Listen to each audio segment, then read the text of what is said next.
Yes.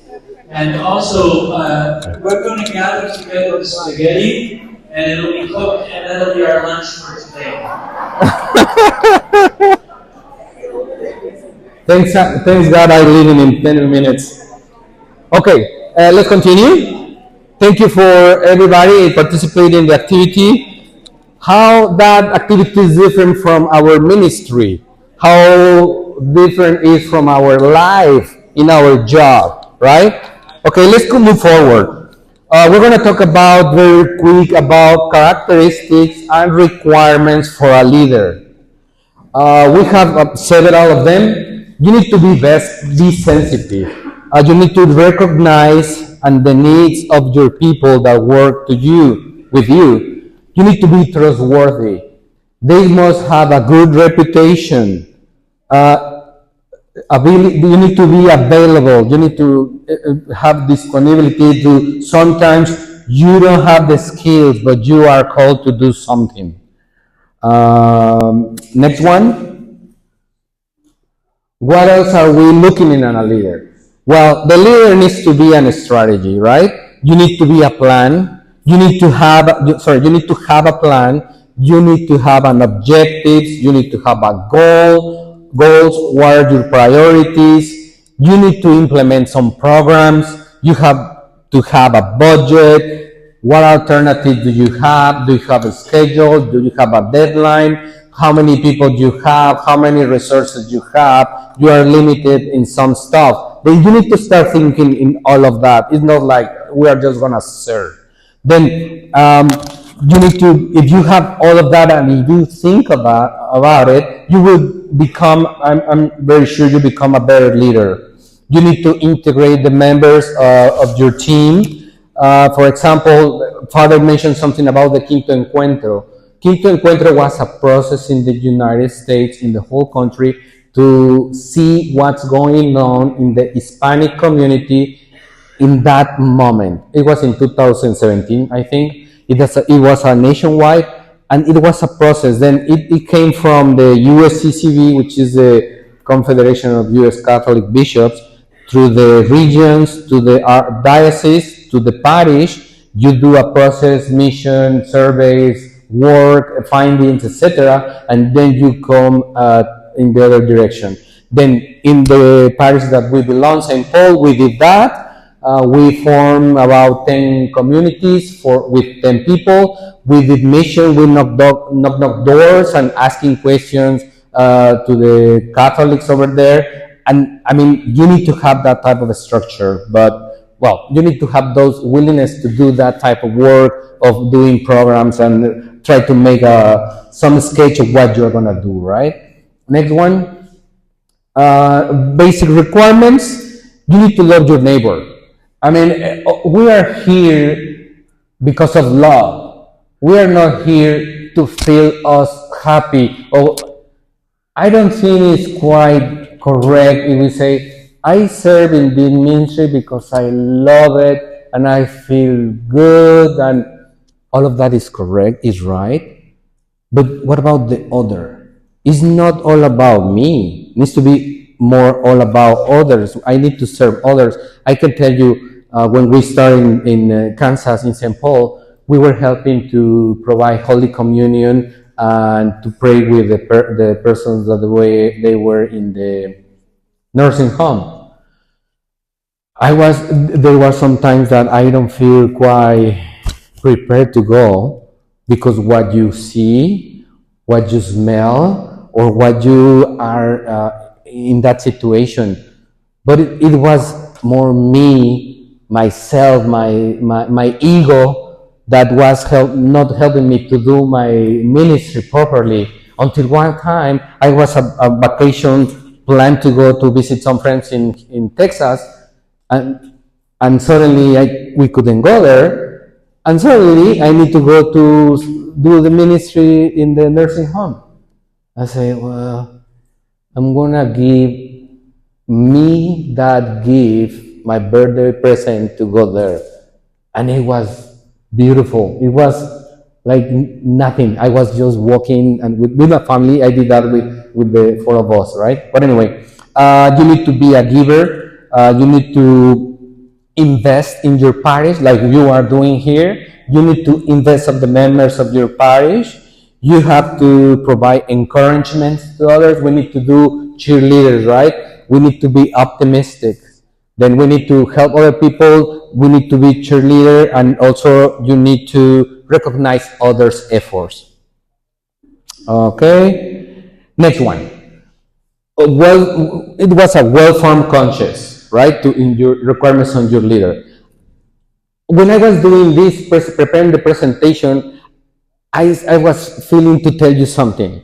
I found this survey for, this is the Pew Research, and it says, few Catholics rely on people for moral guidance. Oh, Pope, yeah, sorry, Pope. Yeah, few Catholics rely on Pope for moral guidance.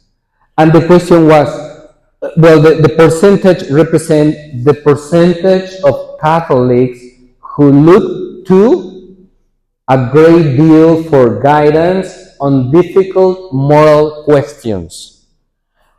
And you can see that, well, maybe you don't see it, but 73% of the people look for their conscience when there is a difficulty on a matter of a moral question. 21% look for the Catholic Church teachings. 15% the Bible, 11% the Pope. 3/4 of the people look inside for their conscience in a difficult moral question. Okay, next one.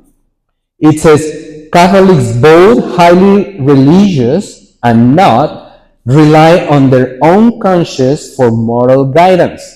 And they define highly religious, the people that pray daily and go to once a week to a service.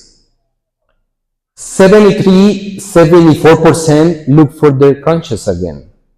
But the people that pray daily and go once a week rely on the church teaching 44%. Before was 14, now it's 44.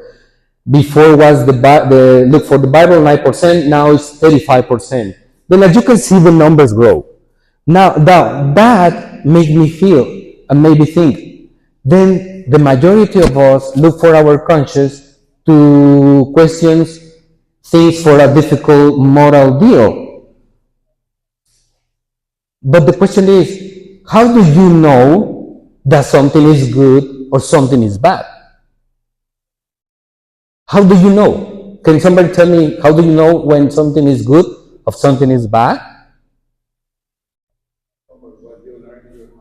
What you learn in your house?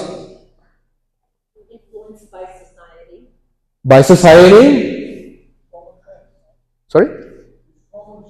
Common sense? I think God dwells in each of us, and that's where I think our conscience is.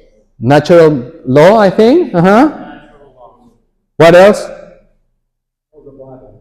The Bible. Okay. Where are the 10 commandments? Where are the 10 commandments?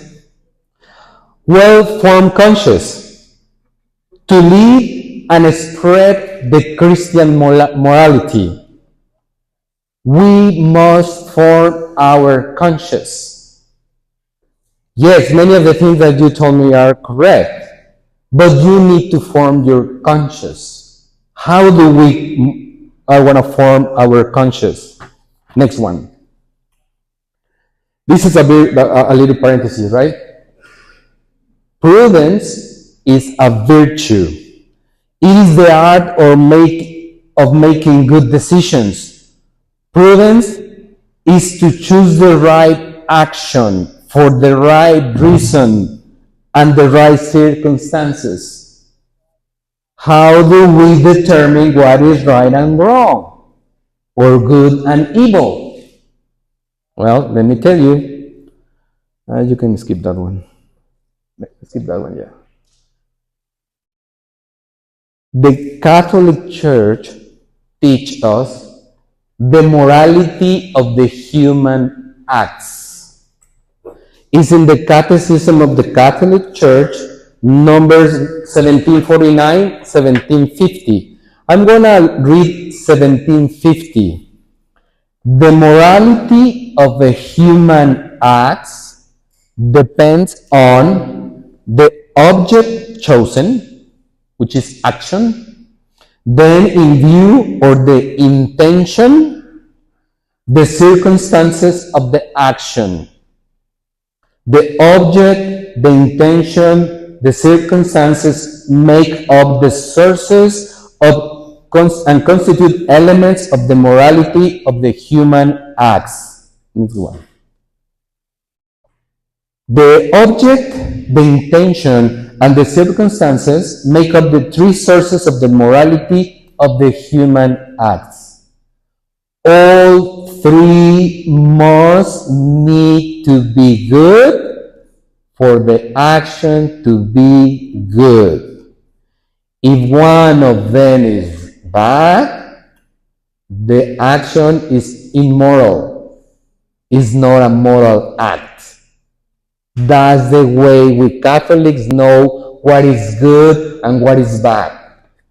The action, the intention, and the circumstances. And that applies to all. I want to give you an example. I was walking with my son, we were going home, and he was telling me that it's a trend in the high schools in US where the kids in the school, they cut their hair. I said, what? What are you talking about? Oh, yeah. Sometimes the kids goes to the restroom and some guy come, put you a cover, and the other guy cuts your hair. 20 seconds, 1 minute. And then everybody put everything on the table, let's go. Oh, hold on, what are you talking about? Oh yeah, where did you do that? In the restrooms. Okay. Do you pay for that? Oh, I don't know, maybe $2, $3, I don't know. I say, wow, that's crazy. I never thought about it. I never did that, right? I say, okay, let's think about it. That's a good situation. And I ask him, is that right or is wrong? It's right. Okay, let me think, right? Why it's right? Because you're cutting the hair only. What's the problem? So, okay, let's think of, and then that's the father teaching, right? That's the father moment to teach my son. Then, okay, what are you doing? Cutting the hair. Okay, is that right or wrong? Right. I don't see anything bad on that. Okay, that's the action. The intention. Why are you cutting the hair of the kid? Well, because maybe he wanted a little bit more even, or maybe he was looking bad, I don't know. Okay, but I don't see anything bad on that. Two goods. Okay. What are the circumstances? Well, where are you cutting the hair? In the school. Okay. Why did you go to school? To study. Okay, then you don't go to cut your hair. No, well, but okay, if you think it's good, let's cut your hair in the library. Don't hide what you're doing. And then we come up with the realization: the school is not a place to cut the hair. The school is a place to learn, right? One is wrong, then what you're doing wrong. And then he cannot fight back, right? Anyway, 3 things, guys. Remember that. Next one, basic leader requirements. We continue. We need training. Essential. You need to learn. You need to study. And there is a lot of resources in the internet.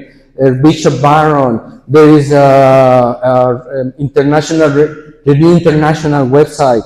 You have also the Bible timeline. You have a lot of resources that you can learn in group and you can make community. You need to delegate your work. And many of the things that we already see happening is what is going on. Delegate, trust others, delegate. I saw a table where a little kid was helping the table to do the bundles of spaghetti. You delegate the work that the person can do and see the capabilities of that person. It's perfectly right. Also, the authority is, we need to have authority granted with the permissible framework of the laity, right? We don't have all the green light because we are lay people, and obviously the priest and the church, they are the ones that they keep the church. Next one. Okay, what is the reality? Reality is that there is three group of people. The ones who lead, the collaborators, the ones that execute the work, and the incapables. The incapables, they don't want to participate, they don't want to do anything, I prefer not to do anything. And that's the reality. Three types of person. It's not different here, it's not different in Kansas, it's not different in the other side of the world. That's the way it is. For example, where we are in St. Paul, we are building a new church. And it's the same.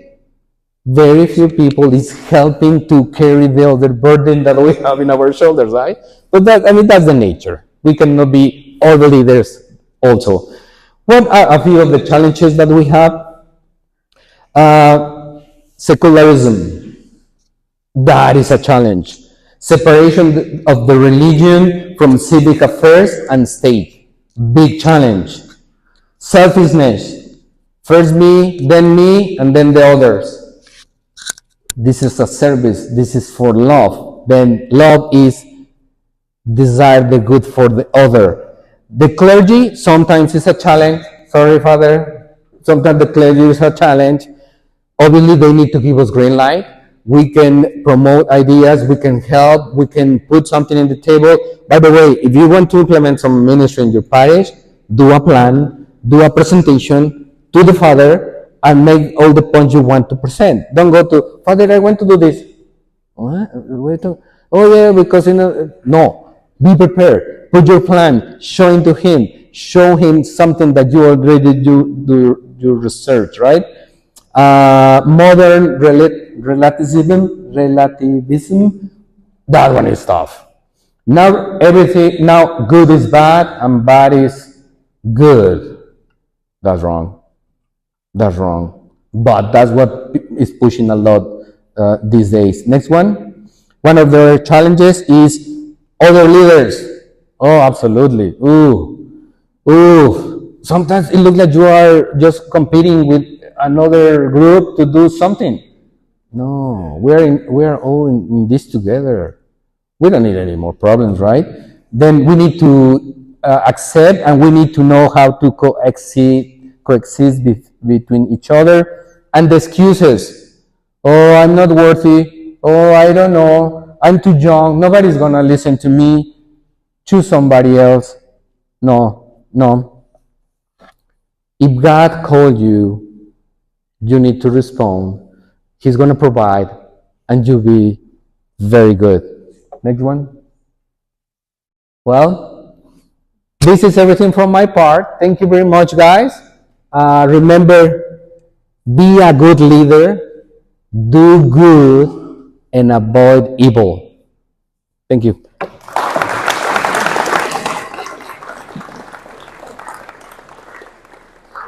We will have 5 minutes break. 5 minutes that when you can stretch and move or take a cookie or something else. Thank you very much. We will have 5 minutes wait. ¿Eh? Sí. Mira, super sharp, mamita. Por eso tuve que saltar. Sí. Yes. I don't want to. I don't want to fall. Yeah. But I think in formation of one's conscience and the three criteria that you brought up, the activity, The action, the intent,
and foremost, thank you so much for letting me be here, for giving me the time of your day to listen, to be attentive, and to participate. And I'd like to thank my family, Father Richard, Father Jaime, and Juan Carlos as well as the whole community for giving us a welcome with open arms. I really appreciate it.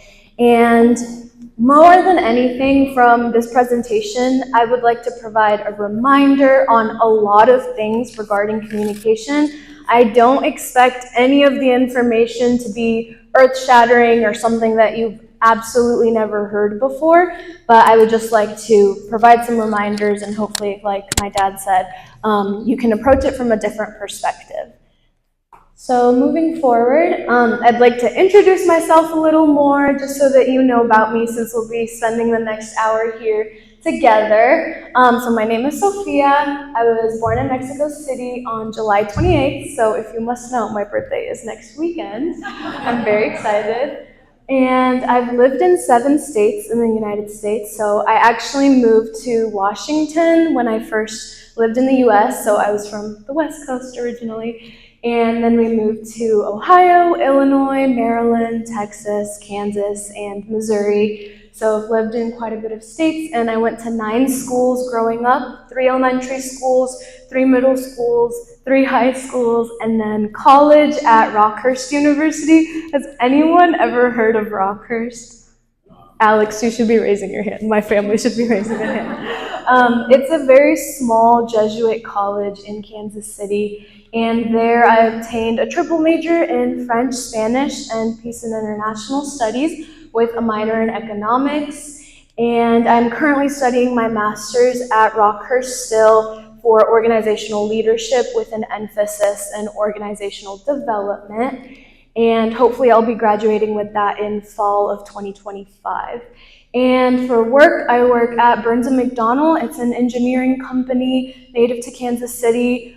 We actually have an office in Calgary and an office in Toronto as well, and then various in the US. And I'm a recruitment coordinator, so I help recruit for engineering, construction, design, architecture, and things of that sort.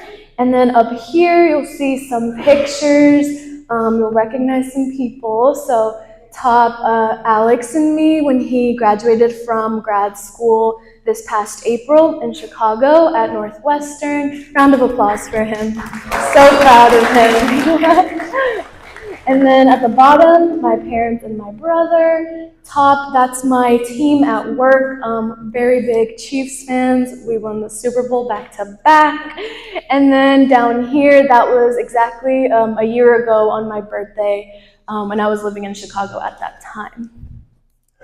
Alrighty, we can go to the next one. So an overview, very general, of what it'll be: an activity, communication as Catholics, dissecting communication. Another activity, communication skills, the impact of communication, and ending up with another activity. So with the next screen, please. So here, you'll need a sticky note, which hopefully there's a sticky note at your table, a little pack, as well as pens.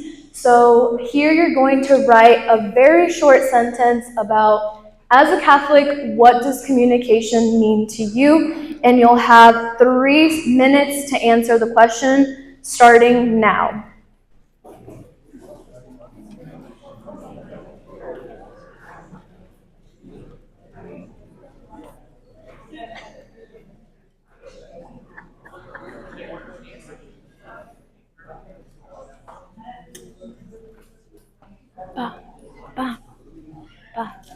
Papá, ¿estás tomando el tiempo?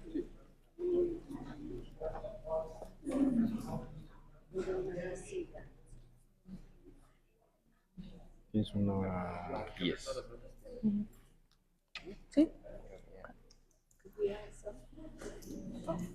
Do you need stickies? Anyone needs a sticky? Anyone need a pen? Okay. No, there you go. ¿Es qué? Es esto. Me está dando el aire caliente. O parar.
His name was Father Curran. He was one of the Jesuits.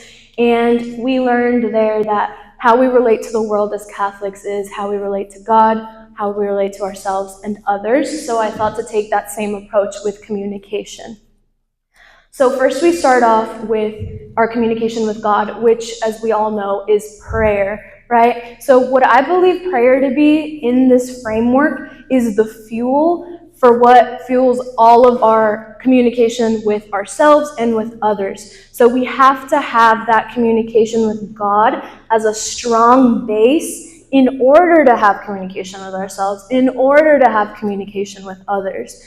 So I cited some of the Catechism of the Catholic Church, so that's paragraphs 2562 to 2565, and I won't read these because they're kind of lengthy, but essentially the first 3 paragraphs talk about prayer as a covenant and then prayer as communion. So if we imagine in our minds with what we know, with our previous knowledge of the Bible and the stories within the Bible, when I think of the covenant, I think of Noah, I think of the slaves being freed from Egypt, and then when I think of communion, I think of the sacrament of communion.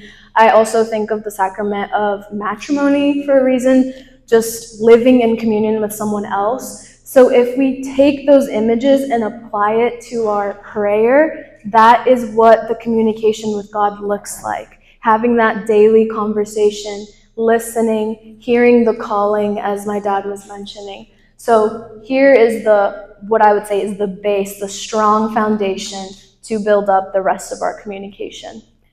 The next part is communication with ourselves.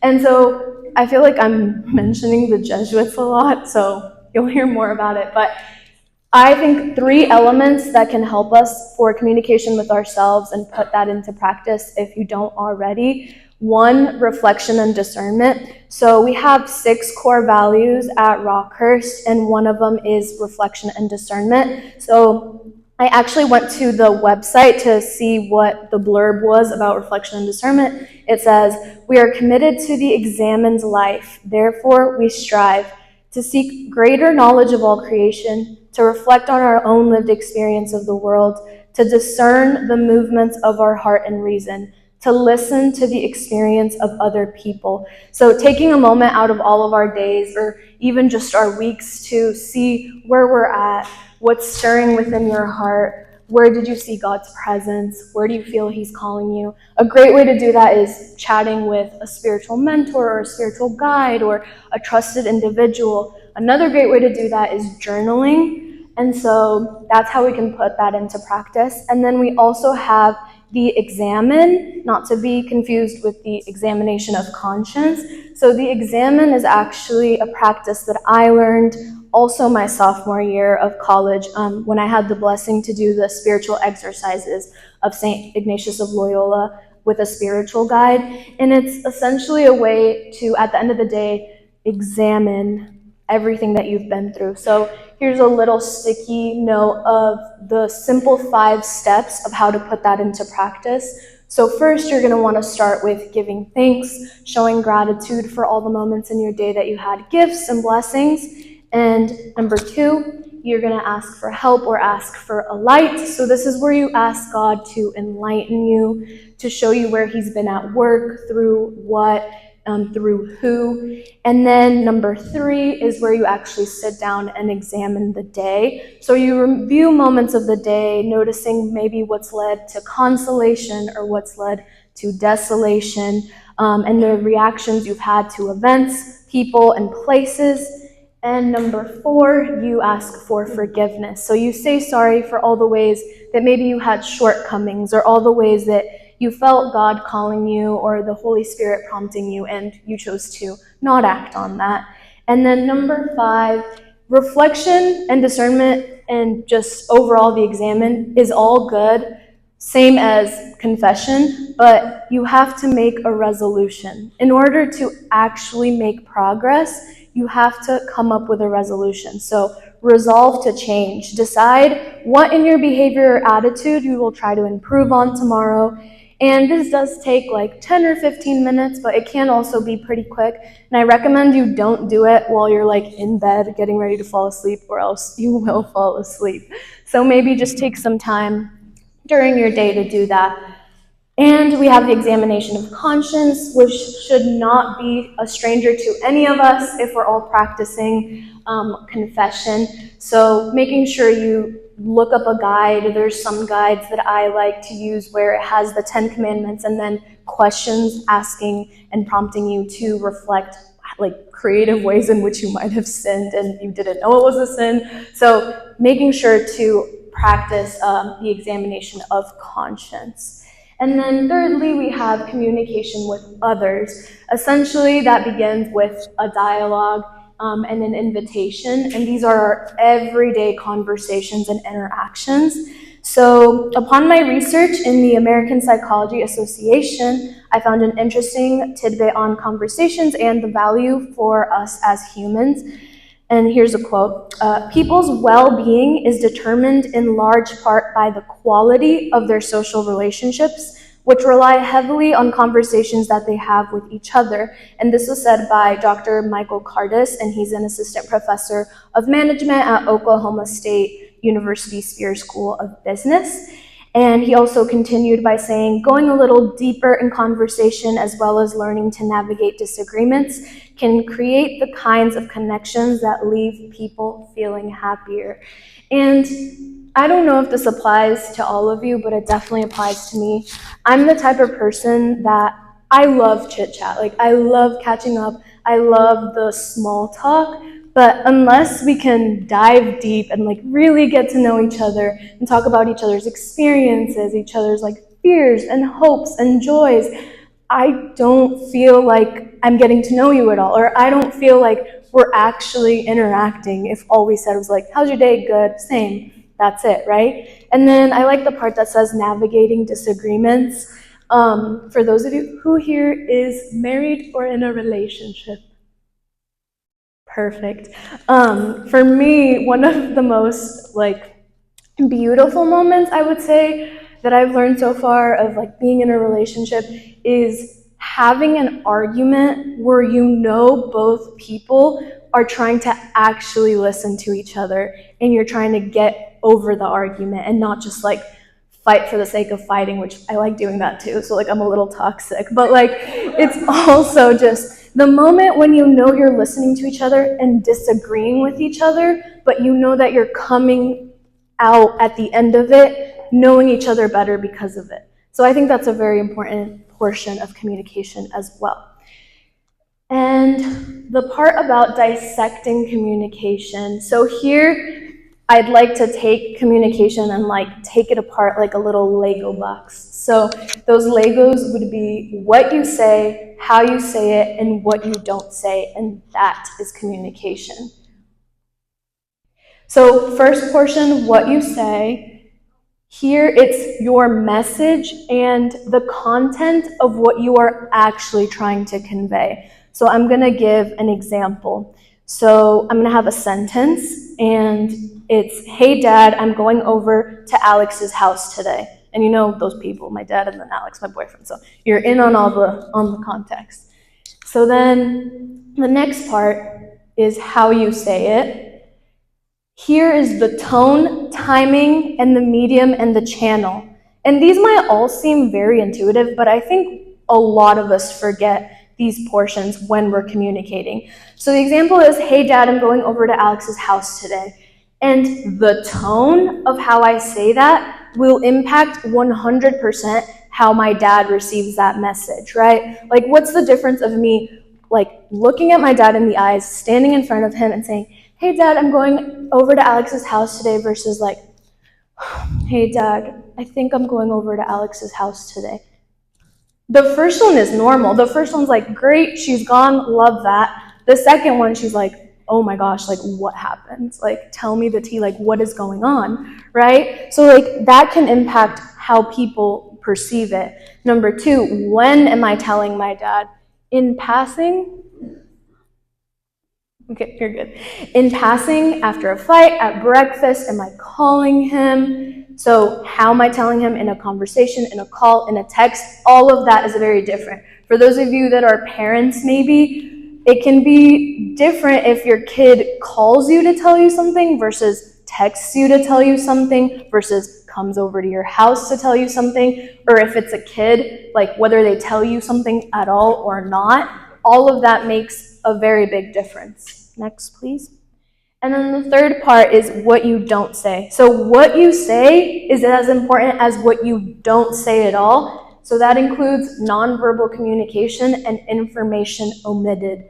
So when I'm telling my dad that sentence, am I making eye contact? Am I crying? Am I smiling? Am I saying, hey, Dad, I'm going over to Alex's house today because we're going to talk about adopting a puppy, because we're going to rob a bank, because we're going grocery shopping, because we're going to go volunteer at Catholic Charities, because we're going to plan your surprise birthday party? What you're saying is, I'm going to his house, and what you're not saying is like why you're going to his house. Those things make a difference. Next. And so now we have another activity. So you're going to need 2 sticky notes. And on one sticky note, you're going to write down what are your strengths in communication. And on the second sticky note, what are your areas for growth in communication. And you also have 3 minutes. Ready, set, go.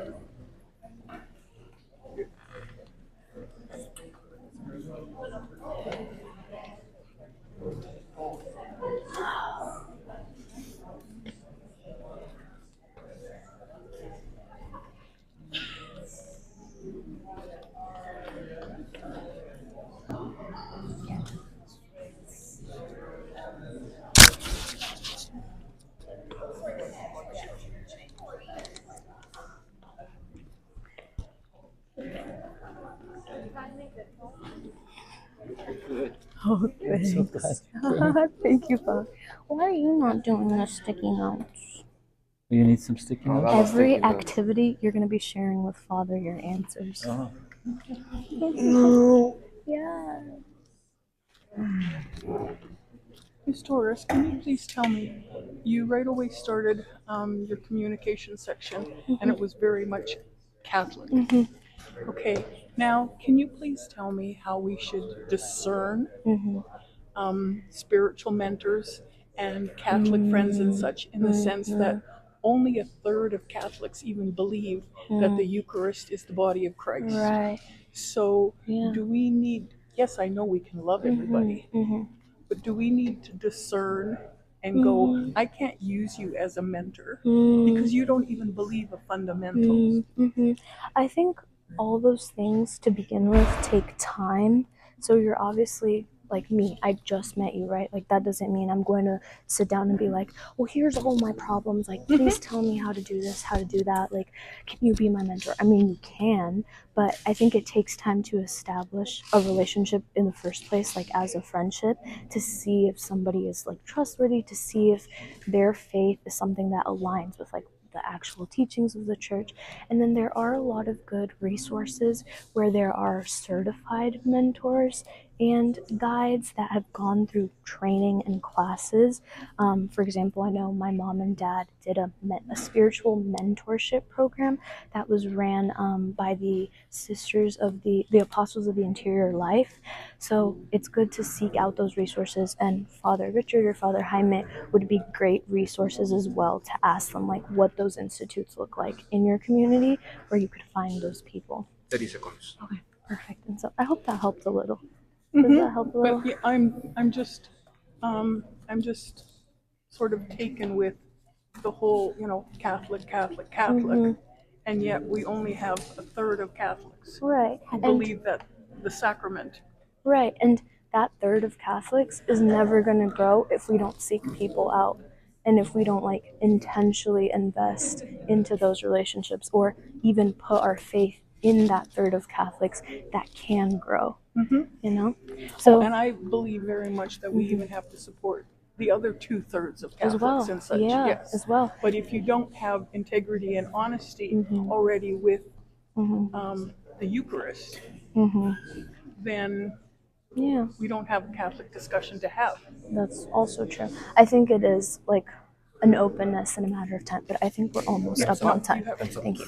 Okay, time is up. Would somebody different than our last volunteer like to share their strengths? Okay, yes.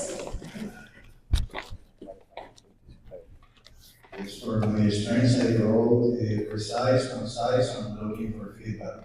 Oh. Improving areas are empathy, nonverbal communication skills. We'd be great in a team because your strengths are not my strengths. Would you like to share yours as well? Yes. My strength, if I'm humble enough to say them, would be being able to like perceive someone's feeling, be able to be sensitive and understand, meet them where they're at. And then my weaknesses would be that at times I can be too impulsive with people or have difficulty putting myself in their shoes and seeing their perspective. Yeah. Well, thank you both so much for sharing and being vulnerable in that aspect. And hopefully by the end of this, we'll feel a little more equipped. And notice that I didn't say weaknesses. It's okay if you call them weaknesses, but I like to call them areas of growth because we can always improve on those areas. So also don't be too hard on yourself when we're analyzing this. But if you want to go to the next one, my strengths include, if I do say so myself, communicating information in an engaging manner, depending on the mood, and then proactive communication. So I really like getting things rolling ahead of time, making sure everyone has time to work on things. And then my areas of growth, concise communications.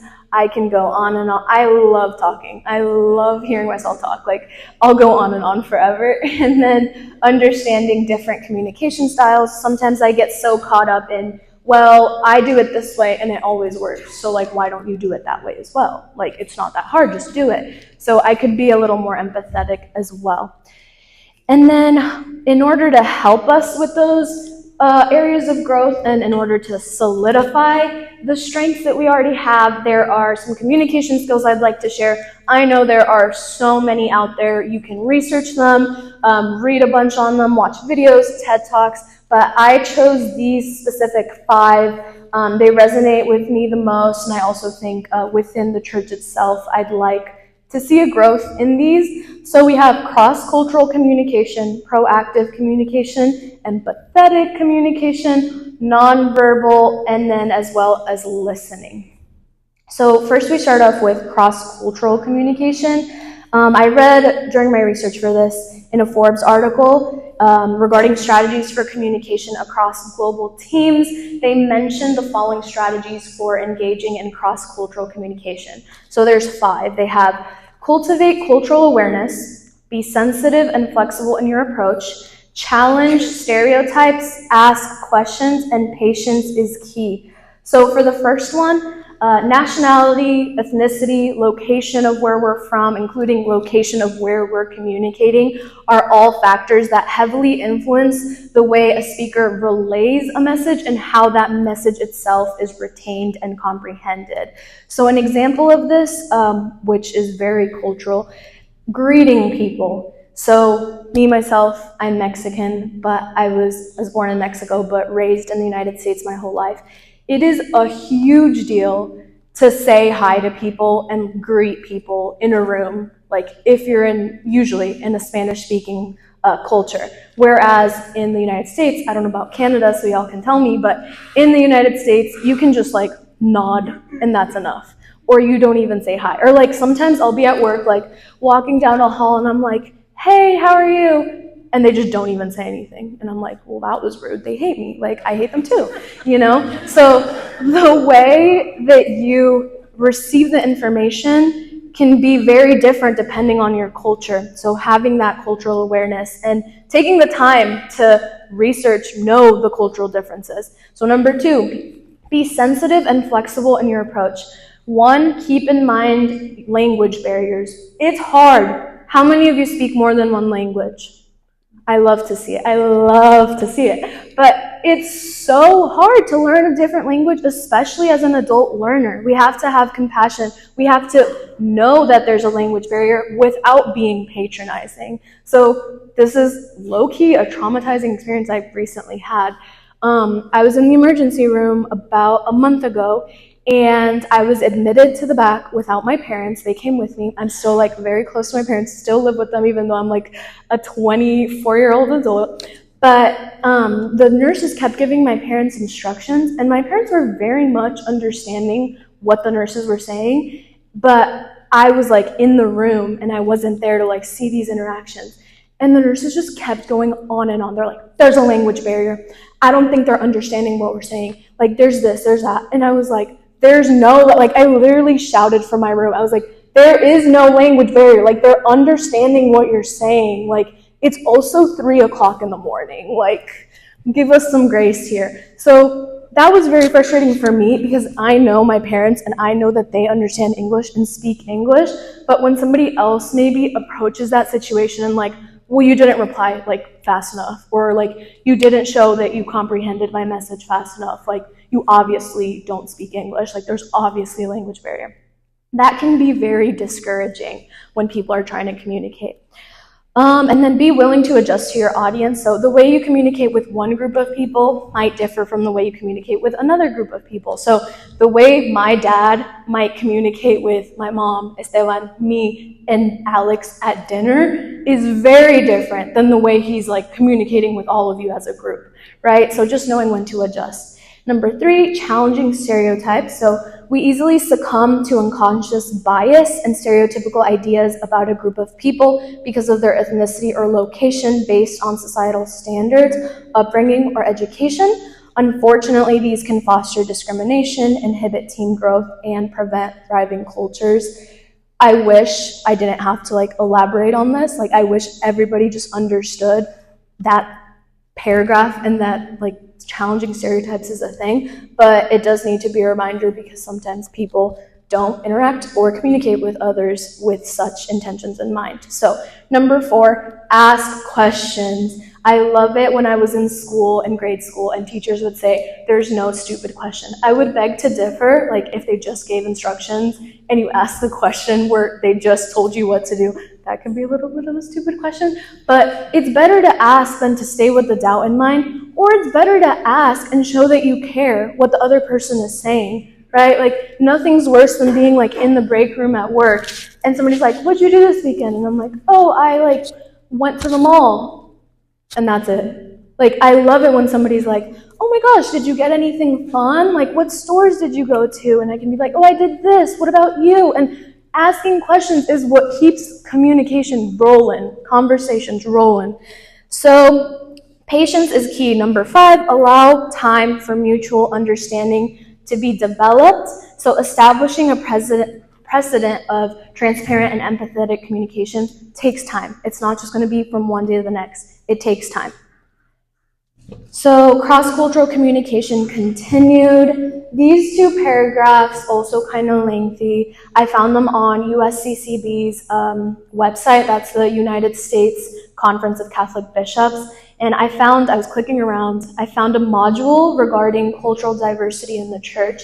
And there was also a module speaking on intercultural competencies. And even though it wasn't specific to communication, I found it to be insightful. These 2 just talk about culture, and I'll read the bottom one. So the word culture in its general sense indicates all those factors by which man refines and unfolds his manifold spiritual and bodily qualities. It means his effort to bring the world itself under his control by his knowledge and his labor. It includes the fact that by improving customs and institutions, he renders all social life more human, both within the family and the civic community. Finally, it is a feature of culture that throughout the course of time, man expresses, communicates, and conserves in his works great spiritual experiences and desires, so that these may be of advantage to the progress of many, even of the whole human family. And this came to mind just as I was reading that. So the apparitions of Mary. You know how there's been many apparitions in many countries. The way she appears in different countries to different communities varies greatly depending on the culture itself that she's speaking to, right? And it comes to mind, La Virgen de Guadalupe, Our Lady of Guadalupe. Our Lady of Guadalupe looks very different from Our Lady of Lourdes, right? The way she's dressed, the way she spoke to Juan Diego versus the way she spoke to Bernadette. I think it's Bernadette, right? Okay, cool. Okay. So it looks very differently. So if even Our Lady knows how to deal with the intricacies and nuances of communication, we can also try to imitate that. Alrighty, and then continued, I have a lot to say on cross-cultural communication. The parameters of interacting with other cultures. So there was another section within the last site that I was searching that talks about several phenomena that directly correlate to how communicating across cultures can differ. So some of those parameters are collectivist versus individualist cultures, cultures that value hierarchy versus equality, cultures that value lived experience versus abstract time orientation. And lived experience can also be called short-term approach to time, and abstract time orientation is a long-term approach. Hierarchy can be high context, and equality can be low context. That's not to say one is better than the other. It might be, but that's just the way things are in different cultures. So the first one, collectivism versus individualism. In a collectivist culture, maintaining the group prioritizes the individual's hopes and desires. The individual is defined by his or her position in a group as older or younger, male or female, married or unmarried. And in this type of culture, we'll be using the we language a lot, and we'll be scanning the room for the group's reaction to a message. So I know for a fact my Mexican culture is a collectivist culture. We care more about what the group thinks than what you think as an individual. And then in the latter, individualistic culture, an individual has priority over a group. So here, the individual is ultimately responsible for his or her life decisions. Individuals are expected to be independent and creative. They're encouraged to seek self-fulfillment. And this is very much American culture. The saying, you do you, or whatever floats your boat, that is the slogan of individualistic culture. And so in this type of culture, it will be beneficial to focus on one-on-one relationships, building to know how to appeal to an audience when addressing the group. And then high context versus low context. In a culture that values hierarchy, power is unevenly distributed and inequality is presumed. Authority is inherited and everyone knows his or her place in a hierarchy. Also, throwing under the bus, Mexican culture is very much like this, right? So if any of you have been in a Mexican household, it is very much women in the kitchen, men sitting at the table, getting ready to be served. Nowadays, more men are just mingling with the women, or the women are sitting, or the men are cooking. It can be something based on progress. It can evolve, but in my learned experience when I was a child, that's what it was like. And then, so here, when you're interacting with a high context culture, if you're in a group and you're the leader in that group, you might want to ask people for their opinion, right? Instead of just sitting there and being like, what do you guys think? No one's going to answer. You might want to ask, Carlos, what did you think about that? Or oh, Mireya, what did you think about that? So that's might be a good skill to integrate.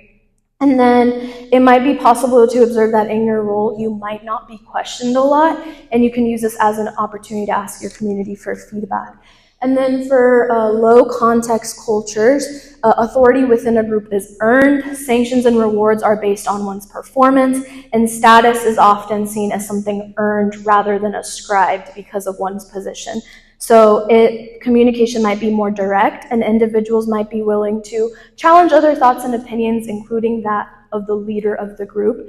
And that is definitely something I've learned in the United States that really bugs my dad, because apparently every time he says something, I have to say something back and question him, which might just be a teenage girl thing or a child thing to do to their parent, but that's something that I've learned, always question what you're given to increase your knowledge. So the third one, lived experience versus abstract time orientation. In a culture that observes lived experience, time is subjugated to the needs of the community. So being late doesn't matter. Like, being late does not matter as long as I got to say hi to everyone on the way and catch up with everyone, because not catching up with everyone would be rude. So there, time isn't as important as our relationships. And then in such communities, communication is usually warm, and not greeting people is considered rude. Meetings might start late, so that's good to keep in mind when you're planning. So sometimes when we're having a party at our house, we'll be like, yeah, it starts at 4. It doesn't start until 5, but we tell people it starts at 4 so that they'll show up at 5. And then the abstract time orientation communities, time is a value in itself, most regularly represented by the phrase, time is money, right? So like, time is money, we've got to stick to the schedule, we've got to keep it rolling, like, be respectful of each other's time because it's valuable. So meetings begin and end with a certain time segment, and what needs to be done is tailored to fit within a certain segment of time. And then we have proactive communication, which is personally one of my favorite skills. So reactive, as you might know, or like as the name suggests, occurs as a reaction to something, right? So it usually comes across as frantic or hectic or disconnected, and it frequently shows a defensive tone and does not make the receiver of the information feel like the communicating party has the situation under control. Versus proactive, on the other hand, proactive allows for planning ahead of time and controlling the message. Hopefully this gives more room at crafting a united message. So proactive communications implies organization and a sense of caring. And then it is truly important to note that not all circumstances can entail proactive communications. Sometimes there needs to be reactive communication. And an example of this would be the weather forecasting channel. So in Kansas City, like in the Midwest, there are tornadoes, which are scary because they can kill you if you don't know they're on their way. So the weather forecasting channel, their job is to proactively let people know, hey, like, there's clouds in the sky that look kind of suspicious. There might be wind in a weird way, like there might be a tornado near you, like let's sound the alarms, like woo, like all of that, right? And so then you as a person know, cool, time to like run to the basement and protect myself. But let's say there's an earthquake. I don't know, I don't think so, that there's like technology to like know when there's gonna be an earthquake. So they kind of just happen, and then you have to like react accordingly, and then the Weather Channel or wherever is gonna be like, there was just this magnitude of an earthquake, like be aware of aftershocks, like prepare for this, prepare for that. So sometimes the only option we have is reactive communication, but when you can, try to imply proactive. And that reminds me of the timing of when we deliver information. So let's say you have an event here at church, like you're leading ministry, you have an event coming up, and you know a month out that that event is going to happen. A way to analyze if you're being proactive is, are you letting people in your group know like a month in advance, or a week in advance, or 2 weeks? Or if you let them know a month in advance, are you expecting them to remember and have it on their calendar, or are you going to send a reminder a week before? So just knowing when the timing of your delivery is important, and it makes me think of a course that I just took for my master's degree. It was called Project Management, and we learned about communication plans. Does anyone know what a communication plan is in project management? It's okay if you don't, I didn't either. But basically, you as the project manager, let's say of like building the spaghetti tower. Let's say we had a week to build the spaghetti tower and I knew that. I would make a plan and I would say, okay, so day 1, like communicate with all the group members that the spaghetti tower is due at the end of the week. Day 2, make sure this person buys the spaghetti. Day 3, make sure we have a meeting to like start building it. Day 4, like make sure this person communicates to this person that they're not needed until day 5. Like I would make a plan and I would know, this day, this person, this day, this communication goes to this group. You plan out what you're going to communicate, and that's going to help a lot. I know that that's more of like a business approach to things, but sometimes some of us require that level of organization. And then empathetic communication, I think, can really be affected by the tone one implies.